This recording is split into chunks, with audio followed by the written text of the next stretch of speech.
Salut, c'est Mika pour Maxi Protec. Aujourd'hui, je vous présente le pistolet Onyx Sport en 5,5 mm, donc en calibre .22, PCP, qui va tirer des plombs évidemment. Donc rien d'autre. Canon fileté, un poids de 945 grammes, une petite crosse qui va être modulable. C'est du monocoup, donc on vient alimenter son plomb par l'arrière ici. Voilà, tout simplement. Et on vient refermer. On arme manuellement. Les tireurs qui prennent leur temps et qui veulent faire du point à précision. Il existe également en reload, ce qu'on appelle le modèle reload, donc avec un chargeur, un petit barillet fourni avec, de 8 ou 9 coups je crois, pour les 5.5, ou le 4.5 de 10 coups et le 5.5 9 coups. Et ben on a tendance des fois à perdre sa précision, le temps de recharger. Quand on met un seul plomb par plomb, et c'est souvent les 22, c'est la même chose pour le tir de précision, les gens qui font de la compète en 22 n'ont pas forcément de chargeur, ils ont que du monocoup. Donc là en monocoup, bâti complètement en aluminium, fourni avec un RDS qui est fonctionnel, qui va atténuer le bruit. On a le manomètre ici, on a une puissance d'environ 17 joules qu'on va passer au chronographe évidemment pour savoir s'il sort la puissance annoncée. Donc ils disent entre 15 et 17 joules, hein, donc on verra bien. Il n'y a pas de sûreté de queue de détente. Il y a par contre ici un réglage, on voit le petit trou ici, pour le poids de départ. Donc ici on va pouvoir avoir un petit trou pour pouvoir mettre une clé à laine qui est fournie avec évidemment. Crosse en plastique, c'est bien fini, hein, c'est bien présenté. J'y ai ajouté une petite lunette, mais elle n'est pas fournie avec. Bien sûr, il faudra composer selon vos envies. Un point rouge, une lunette, est-ce que je mets la crosse, est-ce que je la mets pas, est-ce que je mets le silencieux, est-ce que je le mets pas, est-ce que je tire comme un pistolet ou comme un combo carabine-pistolet. Ça c'est vraiment les goûts, les couleurs, c'est comme vous le souhaitez. On a une hausse ici réglable en hauteur et en dérive, et un guidon fixe. Pour ce qui est de la catégorie, c'est une catégorie D, donc accessible à toute personne étant majeure, pouvant présenter une carte d'identité et prouver sa majorité, autrement c'est de la vente libre. Okay, c'est un pistolet PCP qui est régulé, il vous faudra un compresseur haute pression pour pouvoir le gonfler. D'accord, donc ça après il faut trouver sur internet. Voilà, je crois qu'on a fait le tour pour ce Onyx Sport, donc on va tester ses capacités, on va voir ce qu'il vaut en cible à 25 mètres, et on fera le compte rendu à la fin. Ok, à tout de suite. Voici pour la séance de tir avec ce petit Onyx 5.5 Pro. Alors on va tester ça à 25 mètres. Franchement, j'ai pas vraiment de doute sur ses capacités et sur sa précision. Je l'ai pré-réglé, on va dire. J'ai mis une petite planche, comme j'ai dit, de bois en contreplaqué de 0,8 et deux plaques d'alu de 0,5 mm. Donc ça fait 1 mm d'alu, ok. En gros, hein, ça fait pas 1 cm et 1 mm. Donc on va voir si ça traverse ou pas, c'est ce qui nous intéresse.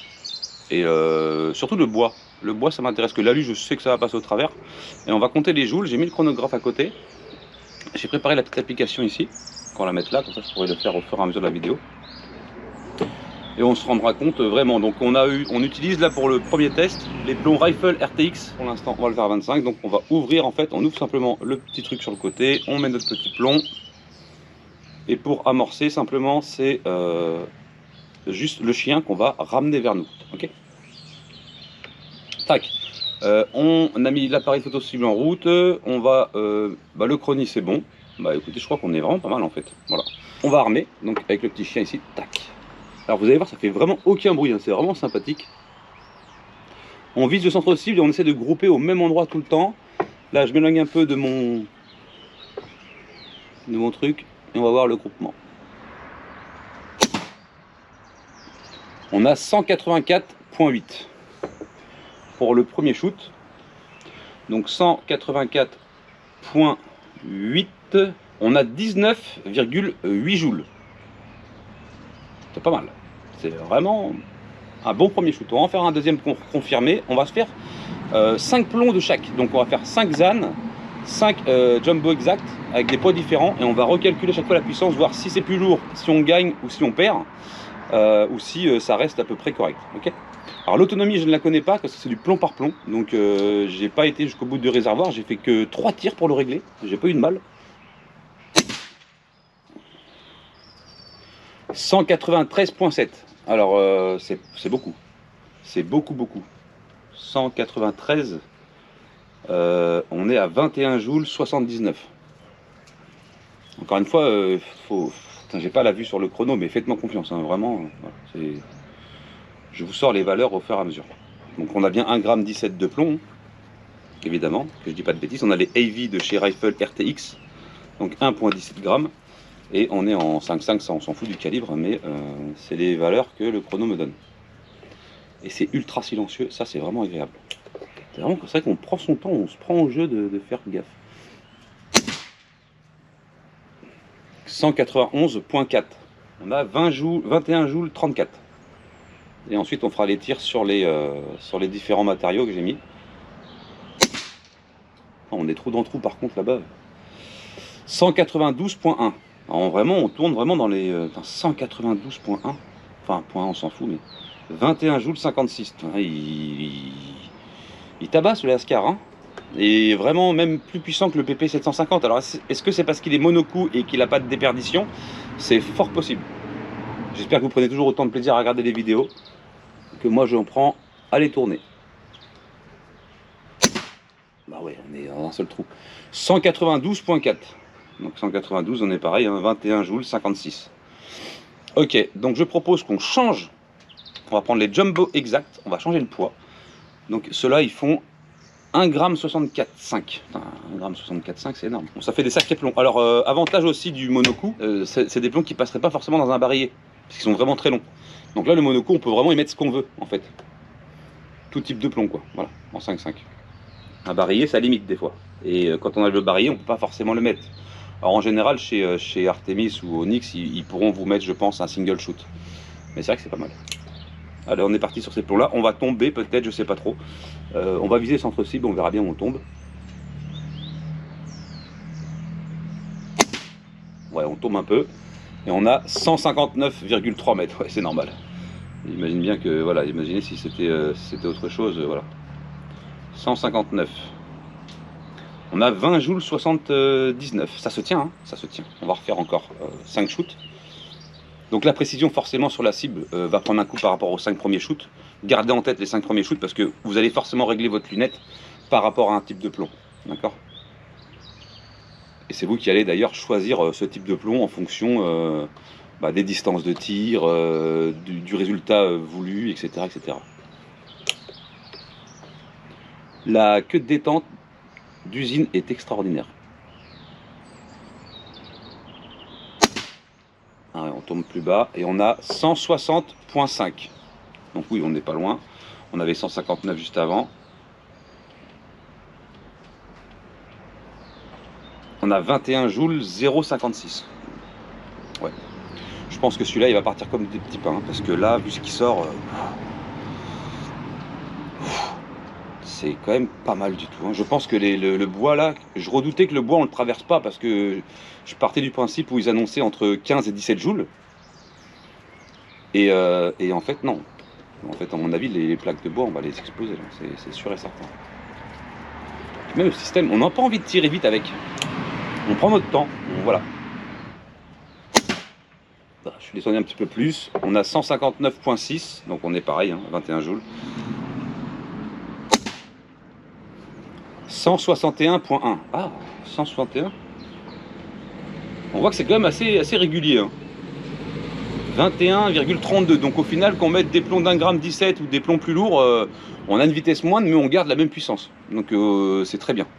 Ok, donc là on a fait 4 shoots, je pense. On va passer aux ânes qui font 1,50 g. On est parti complètement à droite, ok, mais on a 159,5. Ah, on n'est pas forcément plus puissant. Hein.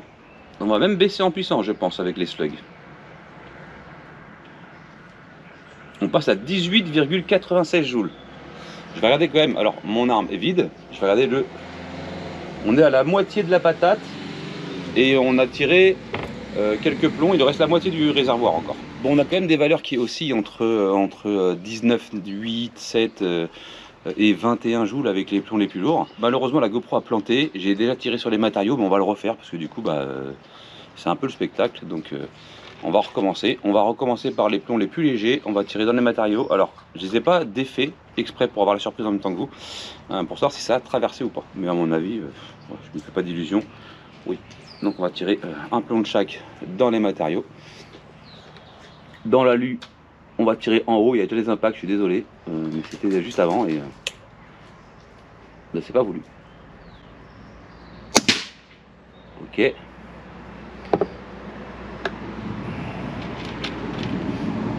Tac. Maintenant on va faire dans le bois en haut. Je vous le dis en même temps, comme ça vous savez où je tire. Et on verra. Parce que mes tirs d'avant, je pense qu'ils ont perforé. Hein. Ok. On va passer au... comment il s'appelle? Ceux-là, là. Les JSB exacts.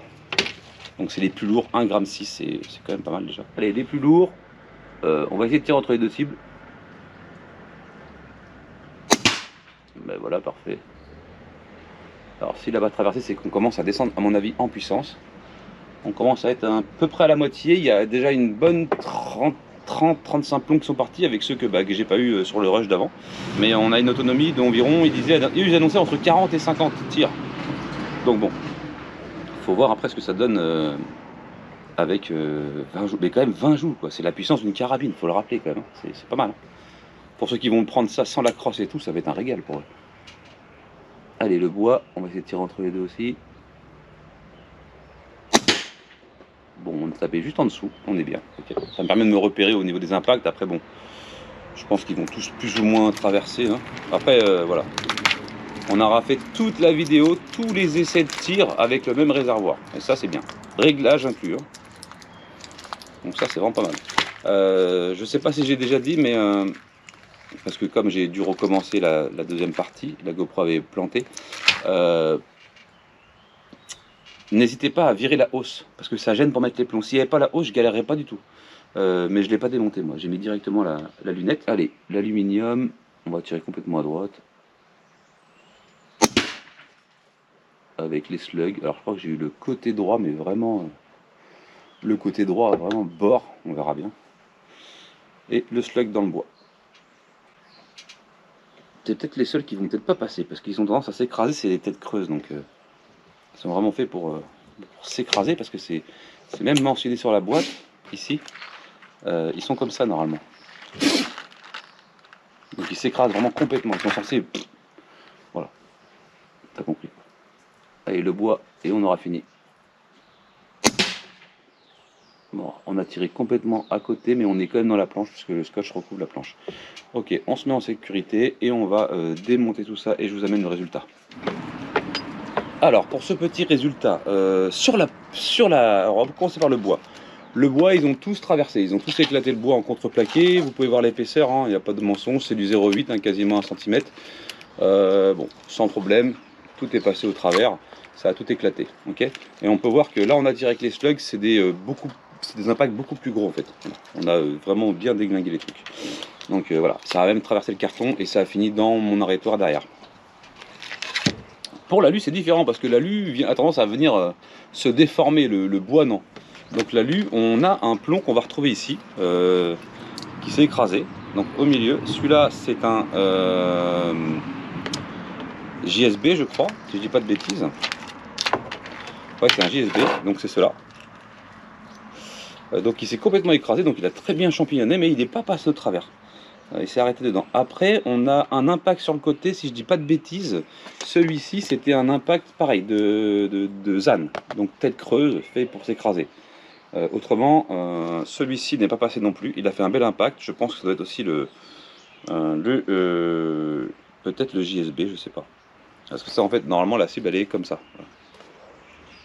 Ça, c'était la cible du haut, et ça, c'était la cible du bas. Non. Attends, oui, c'est ça, exactement. Voilà, donc, on était comme ça. Okay.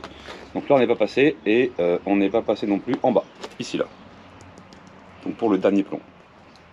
Et ici, pour le plomb qu'on a récupéré là. Non, celui qui était ancré, c'était celui-là. Donc on n'est pas passé 3 fois. Par contre, tous les plombs rapides, ils sont passés. Parce que j'ai fait 2 fois le test, donc j'ai 2 fois les plombs rapides qui sont passés. Donc on a 6 plombs, donc 3 fois 2 quoi. Tous les plombs rapides sont passés, les plombs lourds ne sont pas passés. Ils ont commencé à découper un peu l'alu, mais ils ne sont pas passés. À savoir qu'il y a quand même 2 plaques, donc ça fait une belle épaisseur, et puis comme je dis, l'alu se déforme lui. Parce qu'il n'est pas contre... Si je l'avais mis peut-être contre une plaque en bois, on serait peut-être passé. Parce qu'on aurait pas eu cette déformation. Un amorti, quoi, si vous préférez. Voilà, j'ai fini cette vidéo. Merci à vous, passez une agréable soirée, et je vous dis à plus pour une prochaine vidéo. Tchuss.